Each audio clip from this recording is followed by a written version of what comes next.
Deux Français détenus en Iran sont libres. Ils sont attendus à Paris dans la soirée. Oui, Benjamin Brière, 37 ans, qui s'est toujours présenté comme un touriste, arrêté pour avoir pris des photos avec un drone dans un parc naturel. Il a passé 3 ans en prison. L'autre est un franco-irlandais de 64 ans, Bernard Fellan, consultant en tourisme, emprisonné pendant 7 mois et demi.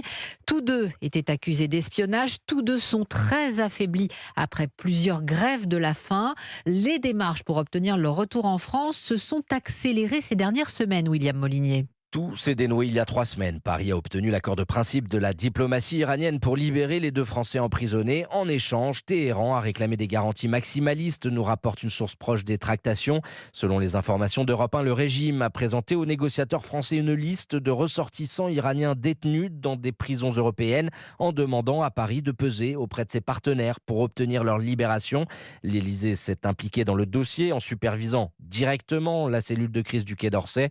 Les premiers jalons avait été posé depuis Pékin début avril quand la ministre des Affaires étrangères, Catherine Colonna, avait rencontré son homologue iranien.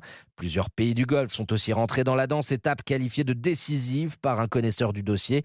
Dans l'ombre, les services de renseignement extérieurs poursuivent leurs échanges car la France se préoccupe surtout des cas de Cécile Collère et Jacques Paris, arrêtés le 7 mai 2022, et de Louis Arnaud, venu lui aussi en touriste. Un quatrième Français est détenu, mais son identité, elle, n'a jamais été rendue publique. William Molinier.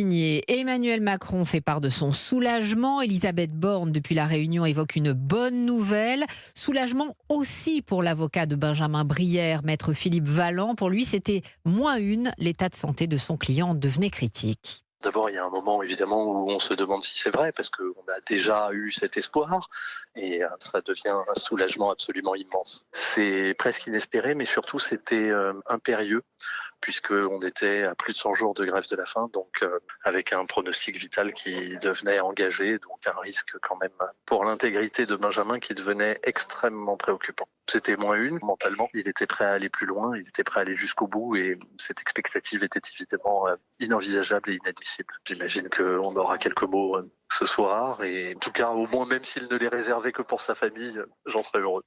L'avocat de Benjamin Brière, joint pour Europe 1 par Thibault Hu, la ministre des Affaires étrangères, Catherine Colonna, rappelle la détermination de la France pour que les autres Français encore retenus en Iran retrouvent eux aussi la liberté rapidement.